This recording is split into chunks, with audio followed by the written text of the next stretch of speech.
Hey everyone, and welcome to Almost Cancelled. I'm Peter, that is Connor, and... No. that is Tim. Now, Yes. to be fair, Tim, Connor's 99.9% of the time when it's Almost Cancelled, it's Connor who's here. So that was more autopilot from saying Almost Cancelled and then just saying Connor after it, because I always say that. Yeah, I'd love to see you explain that to, your wife when you call out the wrong name in bed. If I start off with Welcome to Almost Cancelled, then I've got more problems than saying the wrong name, Tim. Alright? More problems than that.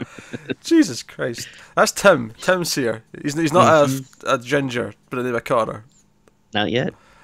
It's funny how I remember to take Connor's Twitter off the screen, but I just went and called you Connor anyway. Alright. I also like that you won't take, like, the 2 seconds to create a Twitter image handle for me, but that's fine. Do you want me to? I can make you one for next week. No, it's cool. I know your time's precious, and, those that minute and 30 seconds, could really, take its toll, so, no, it's fine. Tim, you shut up, right? Here's what we're going to do. We're doing it right there. We're doing it live. Ooh. Oh, special behind the scenes. We're doing it live. This is happening right now. I'm probably going to have to edit the shit out of this so this isn't boring to look at. Because Tim's demanded it. I'm just making sure that's the same size. Oh, that's the same size. There we go. There you go. You can make mine a little bigger. It's fine. You know what, Tim? Just for you. Just for you. Oh, nice. Just for you. There we go. That Tim's in place. Actually, I'm not happy how close to the edge that is. Oh, it's snapping. Alright, there we go. We got Tim's Twitter on the screen. Yeah. Alright, now we're happy. Yeah. I think it's finally, it finally looks right. Let's talk about Ash vs Evil Dead, which is what we're here to do. Yes. All it took us 2.5 minutes to get to the show. Ash vs Evil Dead. We're going to talk about season 3, episode 2. It's called Booth 3. So full spoilers for the episode as always. Right, first things first. The second he walked into a sperm bank, I just went, something disgusting is going to happen. Especially because, obviously, last year we had that infamous scene in the morgue with the torso and the all that. And I'm like, as soon as he walked into the sperm bank, I'm like, we're only going to this location because someone had an idea for some ridiculous scene. Yeah, it definitely feels like they were trying to see, like, how are we going to top that morgue scene from last season? And, oh boy, they, I'd say they did it. I'd say they topped it in ridiculousness, but maybe not in violence, if that makes sense. Sure. It was definitely more disgusting, though. I'll give them that. There was more disgusting. We literally had a Deadite firing semen at Ash. Almost like a paintball gun. It was like splatting on the wall behind him as he was dodging it. Right? And then, let's not even ignore the fact that there was a porn magazine where the woman in the photo in the magazine came to life, and her arm was coming out the magazine, and it was dragging herself across the floor with this arm coming out the magazine, and it was like squelching the semen into the cum on the floor, and it was like sticking to her. Such a great visual. And all of this leads to later on when Ash shows up to Pablo and Kelly, and because the hand from the magazine grabbed his crotch, he had like crusty cum stains all over his jeans. I can't, Tim. I can't. Yeah, man, I wish I could be more like Ash. Like if that, if that happened to me, I would move. Like if anyone even saw like something like that, like Ash is just like, oh yeah, no, it's fine. Yeah, I can't. I feel like it's weird for me to think in a scene. I could probably live if someone saw a pee stain in my jeans. Sure. You know, it's like, well, you know what? I lost control of the bladder. It happens. Maybe I'm getting older. I'm not that old yet, but but crusty cum all over the front. I mean, obviously, he doesn't explain it, but you have to imagine in their heads they're thinking, wait, how did you get all of that in the outside of the jeans? Like, what? Yeah. What, did you take them off and then aim at the jeans? And why is it in the shape of a handprint? None of this. Yeah. Like, did he squish his hand in his own sperm and then just sort of like grab his jeans? I don't know. There's so much to unpack. And that's obviously the joke as well, that Ash has been contributing to the sperm bank for years, so much so that there's like trays of vials with the name Ash Williams on them. Yeah, I mean they know him by name. Like he comes in. It's like, oh, hey, how's it going? I don't know if customer's the right term at a sperm bank, but he's the customer of the month. Yeah. He's the VIP. Because, the girl comes out, it's like, hey, booth 3 is usual, Ash. Yeah.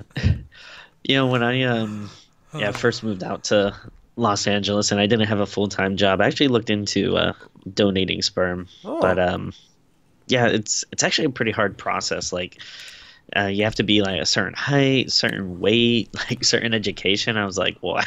Education? I mean, I get the weight to a point. Like, they want to have the best genetics, but yeah, certain education. I think like you probably. I think that might be more of a preferred thing. Like, like, ooh, like if you're like, oh, hey, college graduate, then you'll probably look a little more favorable, to you. Or like, oh, he's got a master's degree, but. Yeah, I was disappointed. I was like, oh. I'll tell you, I did not expect a tangent, but you're telling me you'd actually looked into donating sperm at some point. I have not donated sperm myself. I can't say. That's fair. I'm not against the process. Giving blood and sperm, I think, are important parts of life. There's a joke somewhere to be made about someone going and doing the wrong one at each place. Going to the blood bank and donating sperm, and then going to the. How that happens, I don't know. But anyway, so chaotic scene, sperm flying everywhere, magazine out hand out the magazine, complete chaos, and cattails in my face. Apparently, usually my cats are causing the trouble, but now Tim's are at it. So. But that's obviously the reason why this is happening is because Ruby, in her evil plan, she used to destroy the seed of Ash Williams, which includes, as he puts it, born and unborn. So obviously that puts Brandy in danger. So Ash, by the end of the episode, is like, I need to protect her because something's coming after her. And so that's cool. Dalton, the Knights of the Samaria guy, he like sort of gives a bit more backstory. We kind of find out that Ruby was one of the Dark Ones and she betrayed the rest, so she's like the worst of the worst. And at the start of the episode, she actually gives birth to the demon child that she sort of impregnated herself with from the book, kind of based on Ash. We get evil baby biting some guy's neck. We also get her entire stomach exploding and innards falling out and so on, so what. Now, I didn't know. I'm not sure if you saw this on the baby, because I didn't notice it until I watched like the little 2-minute behind the scenes after the episode. But the baby, its right hand is actually like a little flesh like chainsaw. I actually did not notice that. I don't know if you can see it that well. Like I only saw they did behind the scenes and they showed the puppet for it. But yeah, it's like. Its right hand is like a little like chainsaw, but like flesh. That was cool. So I think we're getting the feeling here that Demon Baby Ash is going to be the big bad, the big villain, alongside Ruby for this season, and fairly vicious. But this seems a bit. We also find that Ruby has infiltrated the school, and she's actually Brandy's counselor, and so she's in there, got her claws on her and. Manipulating her, getting her to do stuff. Brandy, of course, is like terrified of being in like Ash's sister's bedroom and like seeing all the old drawings and like it's like a horror show. Which, by the way, Ash's a parent, great. Oh yeah, I love it. Walks in, hey, I'm one of those cool dads you see on TV. I'll let you cut school and I'll let you do this. Just casually bring up having sex with her mother, everything else. I did enjoy the little sort of scare sequence where someone questioned like, "Hey, having a lot of unprotected sex can lead to kids," and then he has that little scary moment where he like sees Brandy with like 10 other people. He's like, "Hey, Ash, where are all your children?" And he's like spitting out his Fruit Loops. So that's the thing. Also, I was almost impressed that during the sperm scene. It's weird to say that during the sperm scene, they actually got Take On Me. I just assume this is a pretty cheap show, so I don't necessarily think they can afford the rights to like big songs like that. But as soon as it kicked in, it was kind of the perfect track for it. Yeah. So. Yeah, it fits surprisingly well. One thing that I really liked about this episode, and I hope it's kind of a running gag throughout this whole season, is Ash's commitment to the hardware store. Like, every time he brings it up, I love that, like, they have this kind of, like, potentially like world-ending crisis where they have to fight these monsters and demons. But Ash is also like, let's not forget about the hardware store. Like, can we make sure to like open it up? We're gonna need someone there. And yeah, Pablo, you're gonna open the store up today. And I love that when Kelly and Pablo are, hey, no, there's demons, the evil. We've got to like, ghost beaters. We've got to go and fight the evil. And he's like, no, what's that thing you do when you're driving, but you're also putting on deodorant and you're also drinking your beer? Kelly's like, reckless endangerment. It's like, no, multitasking. Multitasking. We're going to do multitasking. Like, that was great. We're going to supply this town with good products at reasonable prices, but not too reasonable. And then he walks out. No, it's great. I love all of it. And just loving like how like I think people are into this hardware store too, because he like uses it to like a coupon to bribe the sperm bank lady into giving him like confidential information. Which, yeah, it's worth mentioning. He only goes to the sperm bank because he wants to find out if he's got other kids, and he bribes the lady with the coupon. She's not happy with 20%, but at 30% off, she'll break the law and find out if his sperm's been used. But I love the idea that he goes to the sperm bank for information. It's taken a few minutes, so he just sort of goes, well, I'm here. I'll go, booth 3, I'm here. I'll go in. He sits down with his lube, he's got his tissues, he's ready to go, he's ready to rock. Oh dear, it's the whole thing. So that's very good. Here's actually something that I thought was interesting, because I was actually thinking about it at the start of the episode when they're when they were in the house and breakfast and we're talking about various things. I was sort of thinking, hey, is no one going to quit? Surely people, because before in the previous seasons there was a very road trip vibe where they were always on the move, so I didn't really think about it then. This season it's actually kind of a nice change that they're in one place now and they're just kind of settled a bit more. I mean, 2 was mostly in the town as well, to be fair, but now it feels like they're like living here and it's like this is home for Ash and Pablo.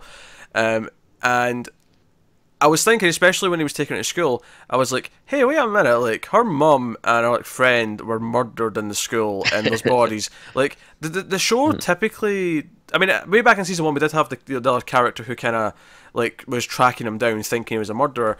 But it's been a while since anyone's actually kind of, like, questioned any of the crime scenes. And, hey, like, we have to explain why someone's been killed here.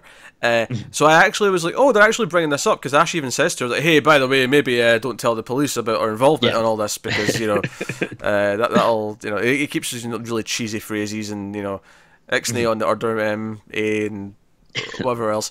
And I thought that was interesting. I thought it's interesting they're exploring that again this season. Yeah, and I think that would be an interesting angle to take it. I kind of wonder, like, is it just known in this town that, like, there are monsters here? Like, eventually, like, demons might start attacking. Is that just kind of...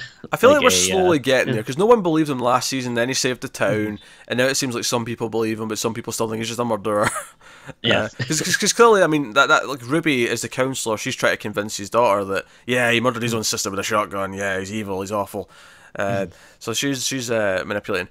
Pablo, meanwhile, Dalton's like convinced that he's going to be evil again because of all the tattoos, and Pablo's been having visions. He has a vision of a naked lady sent by his uncle from the afterlife or other world or whatever, and she's like, oh, you must do this, you must get rid of these tattoos and blah blah blah blah. And it's all very creepy. I love how he when they came in, he's sort of like, there was a naked woman like right here, which is totally normal. Totally normal in my house. Yes. Yeah, that was funny. I liked the visual of it. I thought it was cool. Like, at first you just kind of see this weird mask on the table, like on this, I guess, like kind of sheet or whatever, and then it kind of just like flies up in the air. I was like, this is kind of cool and creepy. I like the mask on its own because the mask had hair. It was like, because at first it was just a mask, and I was like, whatever, and then I noticed the hair, and I was like, oh, that's pretty creepy. And then it was like the woman. Do you know what's funny? At first I thought she had little things covering her nipples, but then when she stepped in closer, it was actually, no, she's actually like not covering her nipples, she just has really big piercings going through her nipples. Oof, it's gonna hurt. Yeah, it was like proper big tribal looking piercings. It was like, don't want my nipples pierced, thank you very much. just for the record. Just in case I die and someone thinks it'll be funny to pierce my nipples for the funeral. I don't want it. Yeah. Oh, okay. Sorry, I was trying to think. I was like, wasn't there something where someone died and they were like, oh, hey, we never knew this guy had pierced nipples? That sounds like a bit at the start of a comedy when the friends are all coming out of the funeral. It's like, I never knew he had pierced nipples. That's just so weird. I had no idea where you were going with that, Timmy. You stopped and then he's like, I've got a serious thing to say about this pierced nipples joke.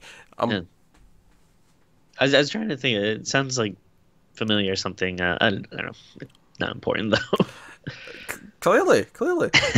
So Kelly is obviously doesn't want to kill Pablo and is convinced that he's okay, but she's asking him at the end, and she doesn't look like she's too convinced with his response. So that's definitely going to be a thing. But obviously, Pablo's also kind of pissed that Kelly left, and Kelly's like, "Hey, I still have to keep in the fight. You two were kind of ready to hang up shop and just get on with your lives, but I had to keep fighting." And so I think it's interesting. It's just an interesting idea that Pablo and Ash were like, "Yeah, well, okay, we've won the battle, so we'll just open a store and we'll have a normal life." But Kelly was like, "No, I need to keep fighting." Yeah. I wonder if we'll go into any detail about what exactly she was doing. But I'd definitely be interested to see that, and I'm pretty interested to see if Dalton is going to end up being more of an ally this season, or if he is going to quickly kind of become the very staunch nope, evil is evil, we have to kill Pablo or something. If he's going to end up being more of a bad guy. I feel like he's ultimately going to be an antagonist, but we'll see how it goes. But hey, so I guess that's Ashby's Evil Dead this week. Sperm and Take On Me and Hands from Magazines. That is what's definitely sticking out from memory here. That whole sequence was really great, and then ending up freezing the Deadite's head and then smashing it was pretty glorious as well. I was going to fit. The show tends to be quite good at making sure there's one big set piece per episode. Yeah. So there's something to really talk about and feel Evil Dead-y, if that's the term you want to use. Yeah. But here we go. So that is episode 2 of Ashby's Evil Dead Season 3. We'll be back next week, of course, with episode 3. Let us know what you thought of this one in the comments below. Like, subscribe, all that stuff. Get us on Twitter at mailed_fuzz for channel updates, or clearly at Tim Vargulish for Tim on the screen there, that giant text you can see. I'm at Wibble89, but he's at Tim Vargulish, which is the important one.